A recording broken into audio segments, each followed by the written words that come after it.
Voltamos com Folha no Ar, primeira edição, oferecimento Laboratórios Plínio Bacelar, e vamos voltar aqui a exatamente a pergunta que a Aloysio colocou para o Jorge. Vamos lá, então. Jorge, eu coloquei essa coisa do Urani. Estamos sentados, descobre um belo dia, estamos sentados sobre um baú de ouro. Que legal.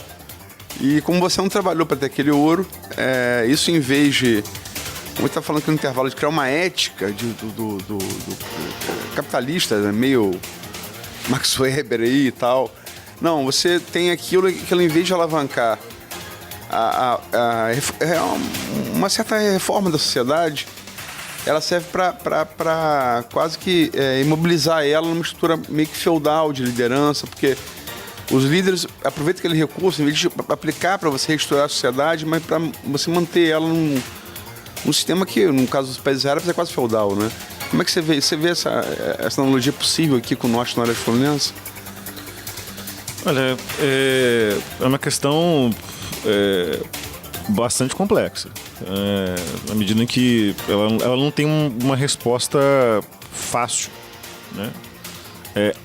Concordo com você, né? Não conheço o autor que você colocou, que é o Ourani, né?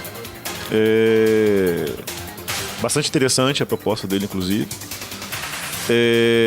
Mas, porém, eu não consigo acreditar em nós essencializarmos o recurso. Ou seja, o recurso ele pode ter destinações diferentes na medida em que eu lembro do caso norueguês, em que houve uma aplicação bastante profícua para a própria sociedade norueguesa daqueles recursos também provenientes de petróleo, né? Agora, a questão é que o que se deve colocar é o seguinte: há algo de sorte quando você encontra um baú, né, debaixo do seu assento, um baú de ouro debaixo do seu assento. Agora, ou seja, não são todas as sociedades que vão se deparar com esse tipo de recurso em abundância e que traga retorno de riqueza em curto prazo. Na verdade, cabe, né, qual o projeto de sociedade, né, que está envolvido com esse tipo de recurso. Ou seja, se nós queremos, de repente, sustentar potentados locais, ou se nós queremos usar aquele tipo de recurso para que aquela sociedade se emancipe, né? Na medida em que acho que esse é o ponto talvez mais triste, né, de parte dos analistas, né? Triste, inclusive, porque eu acho também que a relação de pesquisa não é uma relação isenta, né? Nós temos algum tipo de personalidade com nossos objetos também de pesquisa, né? Mas por vezes eu vejo entre os colegas que trabalham mais propriamente com o debate sobre desenvolvimento regional aqui no norte fluminense, há uma certa tristeza, uma certa questão de que, olha, será que nós já perdemos essa oportunidade histórica na medida em que é um recurso tão valioso num cenário de recursos escassos que talvez não tenha obtido a aplicação que mereceria, né? Agora, mas reiterando a tua questão, não me parece que se deve satanizar em si o recurso, mas sim cabe criticar o uso dele, né? E pode sim redundar em gerar recursos fartos para gerar potentados locais, quase que inabaláveis, dado o volume de recursos frente àquela sociedade, né? Você falou aí, enfim, Noruega, mas sei lá, a Noruega já era uma sociedade avançada quando descobriu que tinha aqueles recursos. Os árabes, por exemplo, fazendo analogia com Campos, eles estavam saindo de um período de domínio, né, de domínio estrangeiro, né, embora a religião é um domínio estrangeiro, e aí descobriu que estava sentado em cima de uma mina de ouro. Agora, a questão, analisando assim, a questão dos municípios locais, estados, né, o estado do Rio de Janeiro e municípios produtores, você vê o caso de Campos, por exemplo. Campos estava se readequando, quase que um estado de insolvência com os royalties, né? Se fala uma dívida, o governo Rafael falou uma dívida de 2,4 bilhões legada pelo governo de Rosinha com os royalties. Sempre botar com. Quer dizer, se já era insolvência, quase insolvência com os royalties, como é que vai ser sem os royalties? Porque assim, em termos práticos, eles representam quase 50% do orçamento do município. Quer dizer, é uma coisa assim. Como que o ouvinte vai viver de um dia para a noite sem 50% da sua receita? Pois é. Só uma questão dos noruegueses, né? Que, obviamente, pode parecer cinismo de minha parte dizer isso, mas dentre os nórdicos, os noruegueses eram os menos avançados, né? Em termos de pujança econômica, e houve um boom, dada a aplicação, inclusive, bastante inteligente do que eles conseguiram de petróleo, né, e tudo mais. E isso alavancou a sociedade, ou seja, eles usaram o recurso de uma maneira bastante inteligente, né, para aquela realidade. Obviamente, quando eu falo menos desenvolvido dos royalties, né, não vamos usar parâmetros comparativos com outras regiões, entre os menos desenvolvidos dos nórdicos, né? Não vamos comparar com outras regiões do mundo que pode causar problemas, inclusive ferir suscetibilidade. Mas, enfim, com relação à questão da situação que o governo Rafael Diniz encontrou em termos orçamentários da prefeitura, como eu disse, o cenário de retirada... Porque, o que nós precisamos reconhecer é que Campos não diversificou a sua cadeia produtiva. Tá? Nós tivemos, sim, alguns avanços, tá? Mas a questão dos royalties nos trouxe um profundo problema, que foi a falta, digamos, de empenho não só do governo municipal. Isso também eu acho curiosíssimo, né? Claro que devemos criticar as gestões municipais, mas, no entanto, se esquece que há uma sociedade que o sustenta. Nossa sociedade campista, que eu sou campista, nascido e criado, portanto, não é um olhar de fora, né?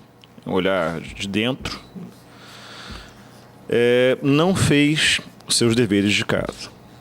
E isso é um problema crônico desta região, que aposta em fontes únicas de riqueza desde o período sucro-alcooleiro.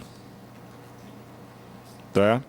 Nós tivemos, inclusive é uma coisa, porque eu sou professor universitário, sou professor da UF há 9 anos, nós conseguimos já uma questão interessantíssima, que é criar o maior polo de ensino superior, juntando as instituições privadas e públicas do interior do estado do Rio. Isso não é pouca coisa, isso é gerar uma mão de obra absolutamente qualificada. Inclusive, muitos de nossos estudantes e colegas conseguem se destacar no Brasil e fora do país, com suas pesquisas e produção acadêmica, etc. Mas, ainda assim, há uma profunda resistência para que esses agrupamentos sejam, de fato, alocados na sociedade onde eles, né, foram formados. Porque formar também envolve custos, né? Agora, a grande questão é que nós não conseguimos diversificar suficientemente essa base produtiva e estamos nós aqui, mais uma vez, arrancando os cabelos, fazendo projeções, botando as coisas na ponta do lápis, né, para poder discutir algo que, sim, pode representar, como eu falei, um cenário de terra arrasada. Né? Nunca, só para completar, nunca aquela frase, né, dos ovos na mesma cesta, né? Nunca coloque seus ovos. Nunca essa frase foi tão importante como na nossa região. Pois é, e são alertas que já correm há anos. Há anos. Esse é um problema bastante grave. Eu sei que não é irracional pensar no curto prazo, né? Ou seja, você ter demandas objetivas naquele dado momento e você tentar atendê-las. Né? Mas, no entanto, você fazer planejamentos também de médio e longo prazo não faz mal. Na verdade, nós talvez estivéssemos aqui evitando, né, essa situação desesperada. E eu coloco numa interação, nesse caso, né, dos agentes, né, o que vai se oferecer para que não ocorra a redistribuição dos royalties? Qual será o preço? Na medida que há uma negociação, e negociações envolvem custos entre os agentes, o que será que os municípios e estados produtores vão ofertar em troca para os não produtores, de modo a permanecer as regras atuais do jogo? O que se fala é que essa troca que você está falando, se fala dela desde 2013, que seria o pré-sal. A gente divide e o pós-sal a gente mantém como está. Quer dizer, isso os produtores e limítrofes tentam aplicar essa lógica desde 2013. Mas não parece ter sido muito exitosa até o presente momento. Né? Então já passamos 6 anos. Pois é, como eu falei, o debate sobre recursos. Nós estamos falando de uma realidade, né, que nós podemos classificar como periférica dentro do sistema econômico mundial. Nós estamos falando de Brasil. A própria situação, né, do país dentro de um sistema maior, né, já coloca que se discuta de uma maneira bastante beligerante qualquer recurso. Ou seja, nunca vai ser porque muitas vezes envolve a sobrevivência, né, de determinados entes federativos. Né, você manter um recurso ou você retirar um recurso. E que, obviamente, para mim, enquanto que também trabalha com análise de política pública, etc., é um caminho quase suicida. Né? Você tem uma única fonte, né, de qualquer tipo de recurso para você poder sobreviver. E o que parece, nunca foi preso no contrato que os termos não eram muito firmes, né? Pois é. Se discute, Aloysio, pelo menos do que eu acompanho de literatura sobre royalties, e assim como eu falei, não é minha área de pesquisa. Tá? Eu trabalho com pensamento político no Brasil, trabalho até com entidades transacionais. Os fatos acabaram atropelando nossa pauta, né? Sim. Eu estou aqui tentando colaborar com um esforço reflexivo coletivo que vocês estão fazendo. Né? Agora, se discute até mesmo se as linhas geográficas que definem a partilha, se elas são cláusulas pétreas ou não. Ou se eu aprendi alguma coisa com uma antropologia de um Lévi-Strauss, por exemplo, se essas questões de classificação são, na verdade, em última instância, até mesmo relativamente aleatórias e arbitrárias. Toda classificação tem algo de arbitrário. Alguém delimita que vai ser assim ou assado a partir de determinado parâmetro. Mas as coisas não são naturalmente assim. Alguém definiu o que seria. E se alguém mudar de ideia, pode-se mudar o parâmetro todo. Né? Ou seja, são questões muito controversas. Né? E todos nós sabíamos disso. Ou seja, pelo menos todos nós que temos um mínimo de informação, inclusive os gestores, né? Suponho. Né? Sabiam disso. Esses deviam saber mais até. Que há uma fragilidade no pacto. Não, né? a gente falou aqui brincando, quer dizer, vou me prender para não falar mais muita coisa, porque você fala, acontece. A gente falou aqui brincando, acho que ontem. Foi, desde a fala do Bolsonaro ontem. Exatamente. Os royalties podem cair amanhã. Eu falei que esse mesmo microfone. Mas não era para acontecer isso. Não. Enfim, agora, pelo menos essa realidade, ela está pendurada por uma liminar decisão monocrática de um juiz, né, por óbvio, da Carmen Lúcia desde 2013. Por que então dei pelo menos... Perdão, eu não vou retroagir muito no tempo, mas em termos práticos, por que desde 2013 a gente não fez, como se falou, o dever de casa? Pois é, quer dizer, estamos em abril de 2019, quer dizer, transcorreram aí bons 6 anos. Né? 6 anos e 1 mês, né, para ser mais preciso, que foi em março de 2013. Pois é. Se você pensar, por exemplo, a taxa de juros escorchante que nós temos, poderia de repente ter sido investido, nem que fosse numa poupança, né, parte desses recursos. Aplicação com baixo risco, né? Pois é, ou seja, teríamos, né, mecanismos para poder já pensar, né, porque a grande questão é mais ou menos pensar a situação da adicção, ou seja, dos agentes que têm algum tipo de dependência química de uma determinada substância, né? Poderia ter se pensado já uma série de mecanismos para poder amortecer essa dependência, né, dos royalties, né, para que nós tivéssemos... Isso também é uma questão, aí eu vou entrar num campo ético-moral. Você nota que a dependência é tão grande que você tira a altivez do agente, está dizendo, não, deixa aí. Não, você não está dizendo, vamos deixar aí porque nós fazemos isso, isso e isso. Está dizendo, deixa os royalties como estão, porque nós estamos desesperados para poder manter isso, senão nós vamos entrar no estado de falência. Eu não sei viver sem. Pois é, ou seja, não há nem altivez do agente. Negociador que já entra de joelho, né? Pois é, e quando você entra de joelhos, eu eu acho que você está numa posição francamente desvantajosa. Poxa. Na hora de negociar os termos do seu contrato. Enfim, é algo de bastante trágico que nós estamos vivendo nesse momento. E é algo que se reitera. Né? Que esse também é um problema curioso, que não é somente, obviamente, de Campos. Né? Campos faz parte de um cenário maior. Me parece que há uma dificuldade muito grande de se buscar soluções definitivas para os nossos problemas.